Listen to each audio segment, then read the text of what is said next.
Welcome, everybody, to Greg Talks to People, the show that makes me seem normal even when I know the truth.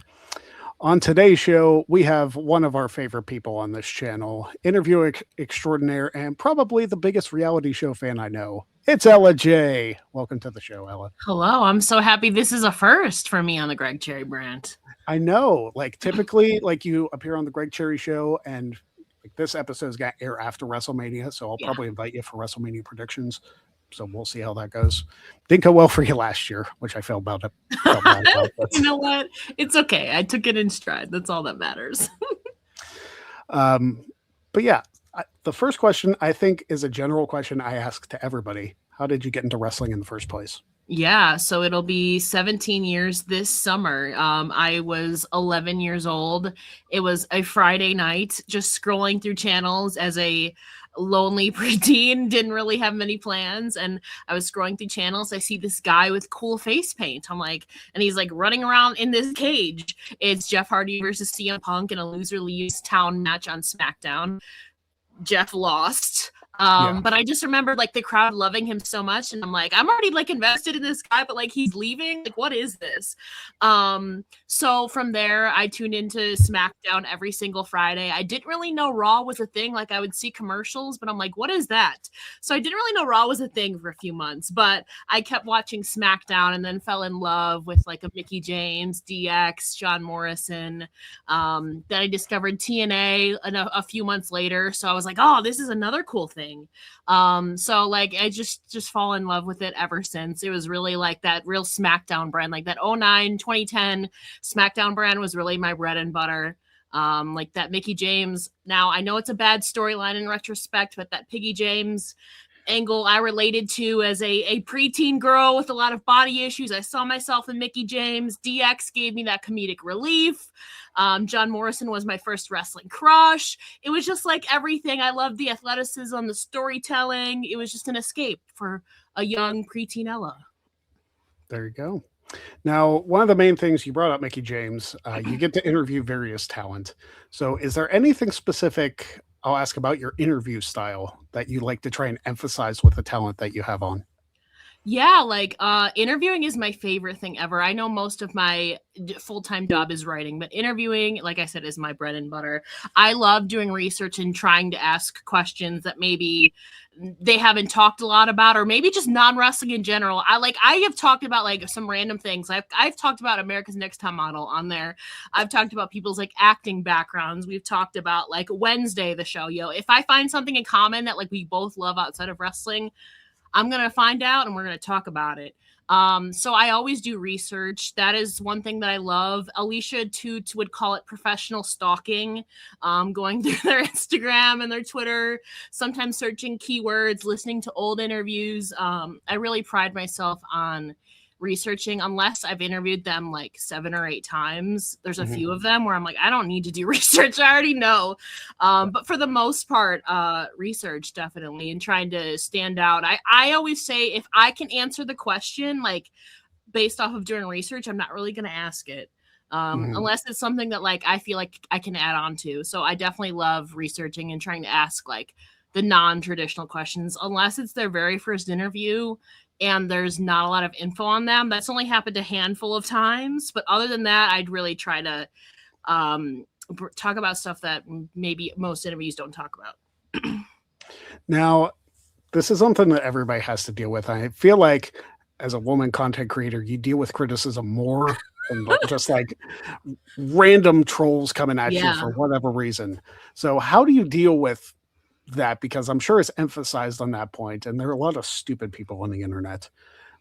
So how do you compartmentalize and just, okay, maybe I'll just brush this off, or the mute button, the mute and block button are great options. I think I have I probably have close to 500 people muted and 300 people blocked on Twitter alone throughout the years. So those are always my go-to options. But I've gotten better about it. Now, I will say I'm a Scorpio. I'm a big crybaby on the inside. So it doesn't take much to make me cry, honestly. But for the most part, I know my shit. and like I'm just like, okay, you can have that opinion. But a part of me, it always, part of it always hurts a little bit. But I Mhm. also know some people just like getting a kick out of things, so I try not to listen to it, or I just block them. But otherwise, like I have a good support system with my friends, I feel like, and like they will always let me rant, or if it's somebody put something too far, I'll put it on blast, and to warn people about it. So I feel like I have a good support system. I've gotten better about it over the years, but I'd be lying if I said like shit didn't still affect me. Yeah, I completely understand.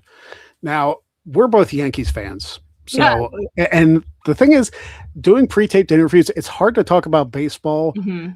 because, the season's ongoing and a lot Yeah. can change between when we're interviewing and when this airs. So, I guess what I'll ask is, what do you look forward to most when baseball season comes around?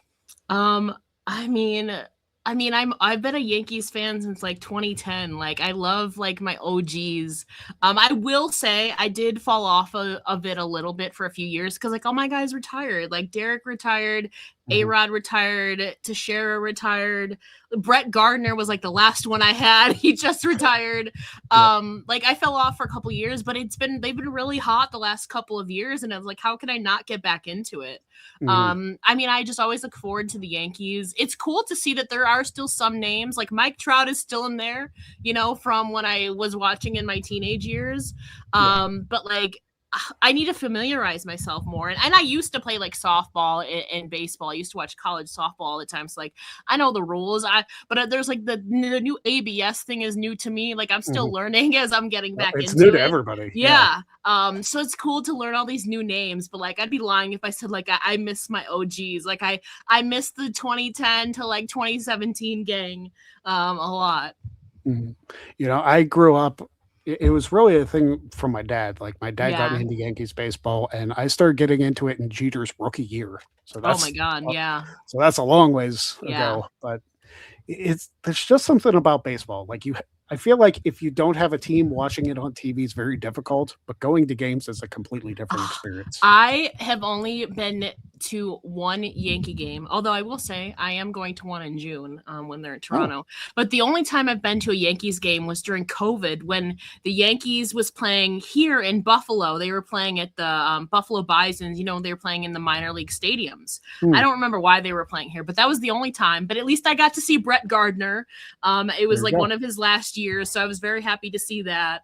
I will say too, like maybe you'll convince me, but I'm planning to go to Fanatics Fest for the first time, and there are I so was many thinking about doing Yankees that there. too. Yeah, And I was like thinking I'm about doing that too. looking because my WWE people are gonna be on Thursday. So are my Yankees. So I'm like, oh, I got to like Mariano freaking Rivera's there, CC Sabat, like Jorge Yeah. is there, Andy is there.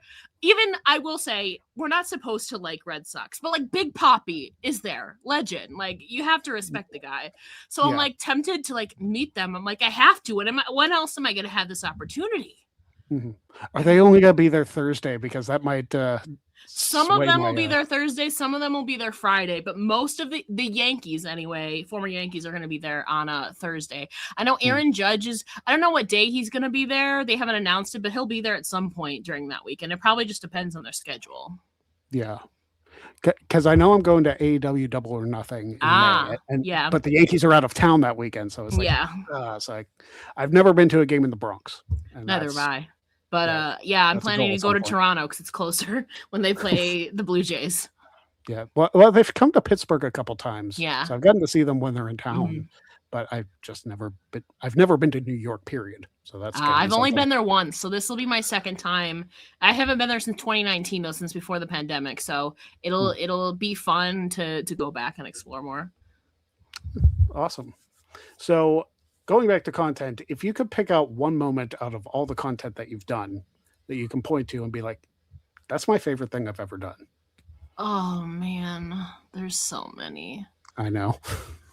Pluto said the same Content thing. wise, like I guess it's kind of content wise, but it wasn't an interview. So if you remember Empower, like Mickey James is like NWA, Mhm. I was I was at and in Empower. I was one of the paparazzi for Melina Perez's entrance that night. Nice. Like I still remember how it came together. We did our own little rehearsals. We went backstage, and so like we got to see Deonna Purrazzo like in the zone right before her match. We got to see Melina in the zone right before their match, and like something I've never gotten to see.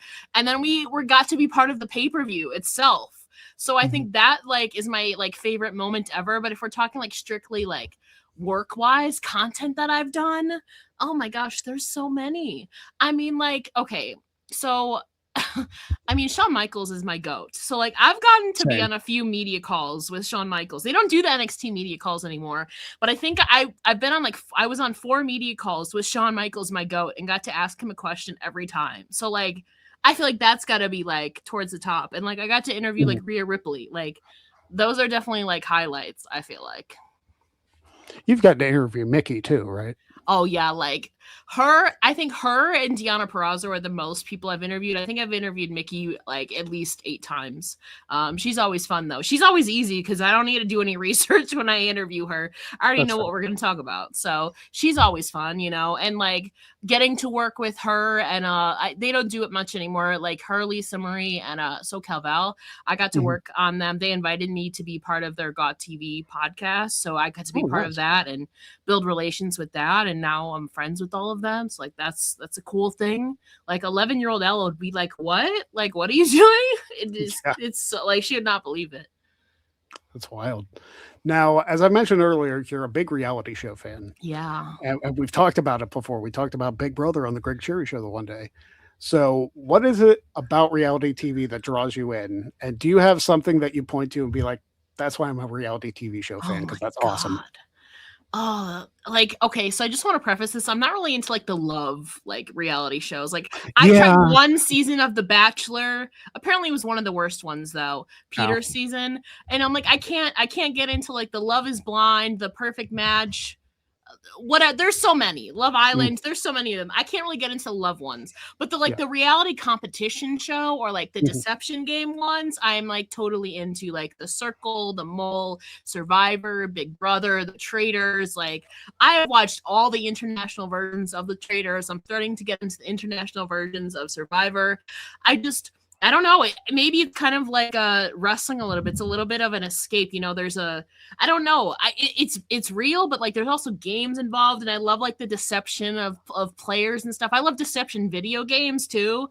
So like that might be part of it too. It's like a game. It's like a mystery. You're trying to figure out, oh, is so-and-so going to like eliminate who? So-and-so is making an alliance to backstab and cheat. Now I have a terrible poker face in real life, but I like watching other people play. Why I like it? I really don't know. It's just like the excitement and the thrill you get. Yes, they're real people, but like it's almost like they're playing characters too as well, you know? And it's like there's so many twists and turns, and like this social Big Brother started out as like a social experiment. Let's put these people in a box in a house for like 3 months and see what they do. And maybe it's like the psychology aspect too. Like it's a social experiment too. Like, you know, Big Brother, they're in a house for 3 months. You know, who's gonna backstab who? Who's gonna do what for, you know, $500,000? Like it's the psychology aspect too, to see what people do, what humans do, how they behave and react. What will they do to get this money? You know. Who's your favorite Big Brother player of all time? Because I've mentioned this. Big Brother 17, Johnny Mac. Yeah. I love me Johnny Mac. Like Johnny Mac. Yeah. Yep. Danny Donato is probably my favorite one, but like specifically like season 8 and 13, Danny. Season 22 wasn't her best. But like I love Danny Donato, and I know people hate on her, but like Nicole Franzel is so good. Like I know people hate on her. But like she is definitely up there for me too. Like I started watching in season 6. The only season I haven't watched is season 1 because it's just not even the same. But season 1, like it's totally different. Like people would vote out. America would control who like got voted out. Like it wouldn't even matter that much. But I've seen every season of Big Brother. Danny Donato is definitely my favorite. Season 6 though has a special place in my heart. I probably shouldn't have been watching it at 9 years. No, I was 8 years old. Probably shouldn't have been watching it that young, but I have no regrets. Yeah, season 1 to season 2 is just like such a culture shock. It's right. Yeah. Different.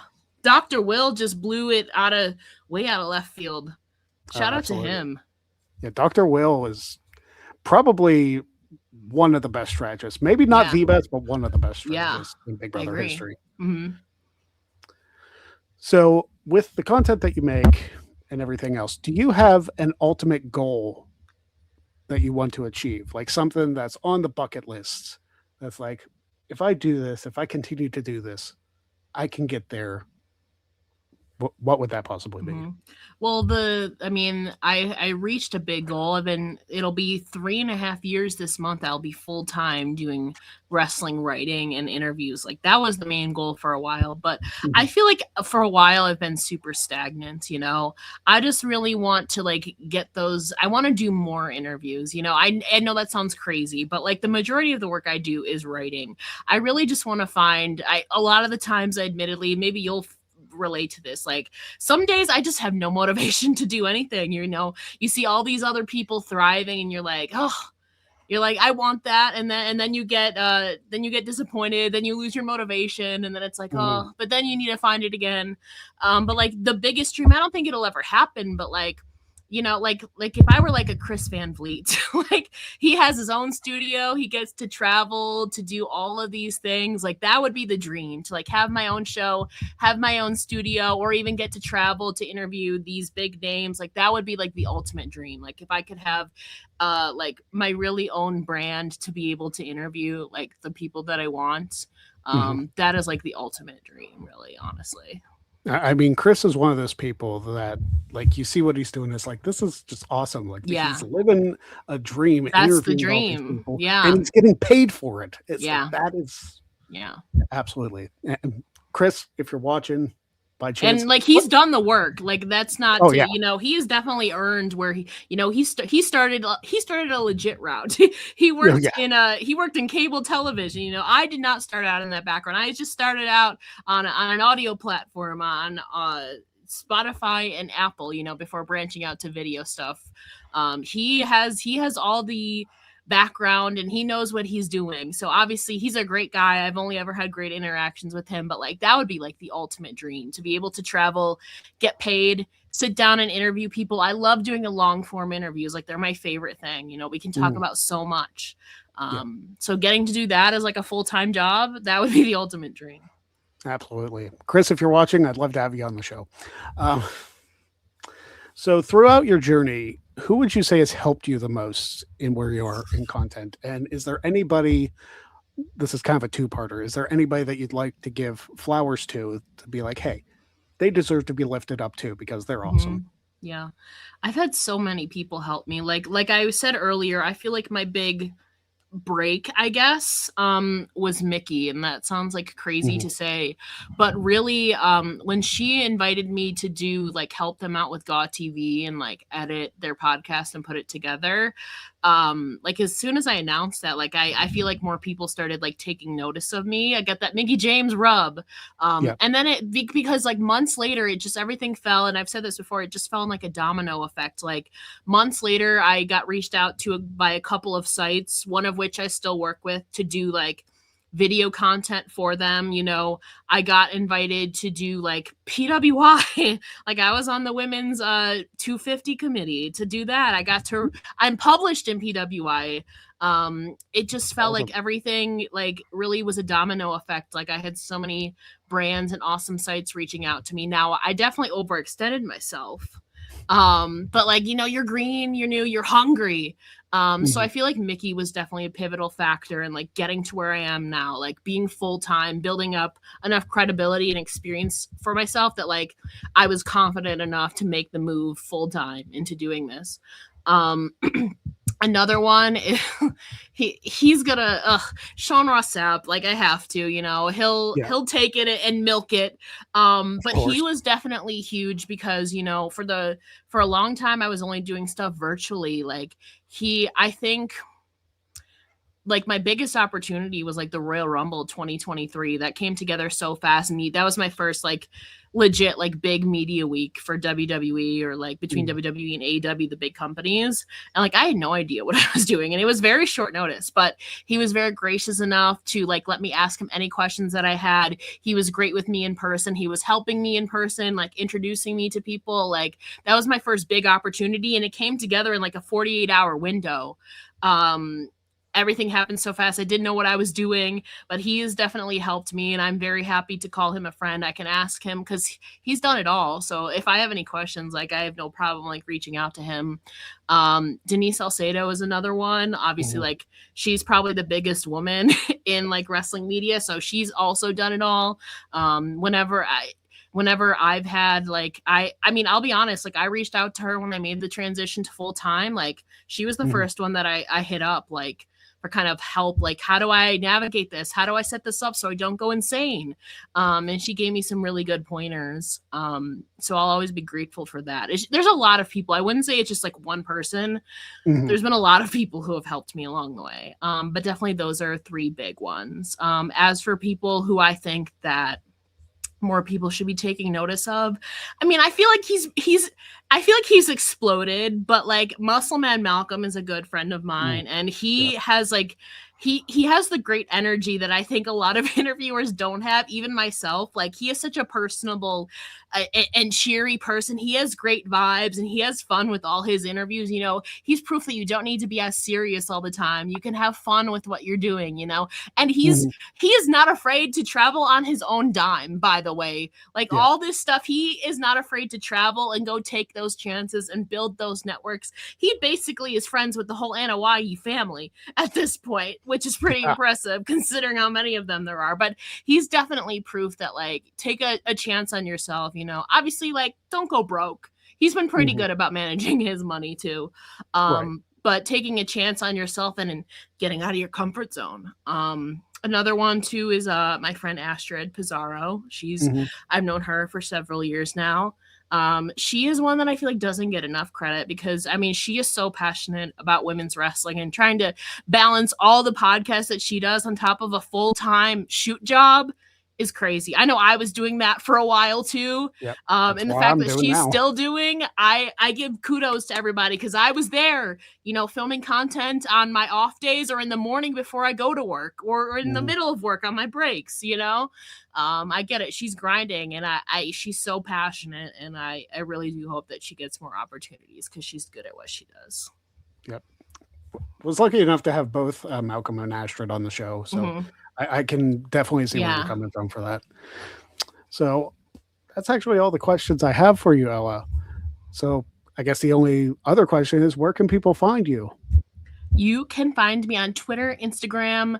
I'm trying to get better at Blue Sky, but you can follow me on there too as well at It's Ella J. All my links to all my projects, podcasts, and writing are all in my link in my bio in each of them. There you go. It's always a pleasure to have you on the show, Ella. So thank you again for joining us. Go check out all of Yes, absolutely. Go check out all of Ella's social media.